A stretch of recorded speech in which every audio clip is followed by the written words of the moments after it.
Hello and welcome back. This is video number 2, the big problem. So we briefly touched base on this, but I'm going to dive a lot deeper in this particular video.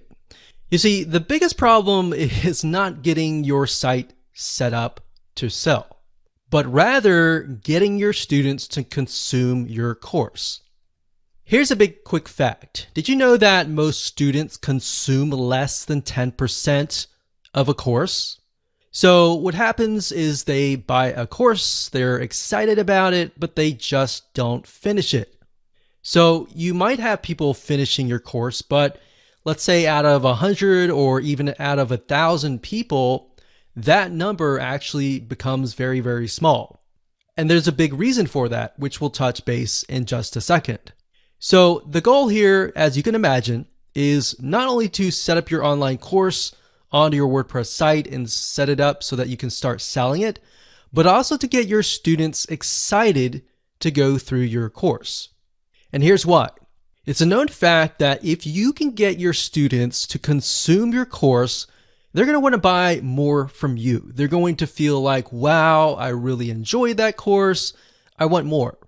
So if you put yourself in their shoes, and maybe you've bought a course and you just never have finished it, or maybe you have gone through a course and you feel like, wow, I got so much value out of this. I want to see if this person has a different course. So in other words, you feel impacted by that person. So with the law of reciprocation, you want to seek them out more. So the big question is, how do you go about doing this? Well, to set the stage, we're going to be covering this in a lot more depth in this course. But what you want to do is you will want to prep your course outline and lay it all out so that it is easy to consume. Now, obviously, you already have an online course in hand.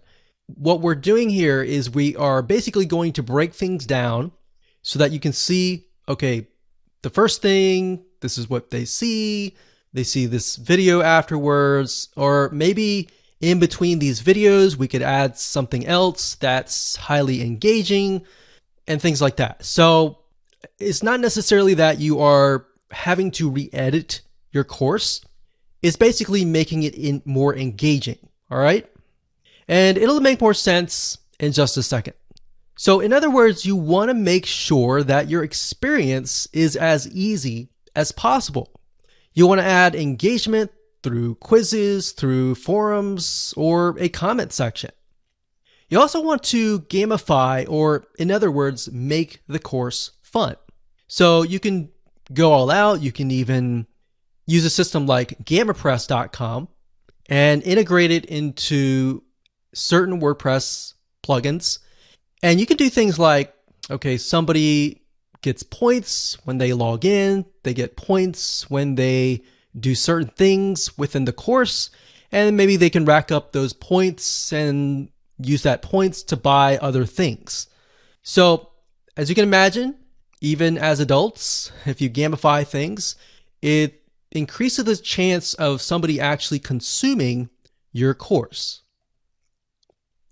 All right, so now that you have a general overview of the big problem, kind of what we need to do, what we're going to do now is we're going to talk about the experience. So how can we increase that consumption rate through the experience?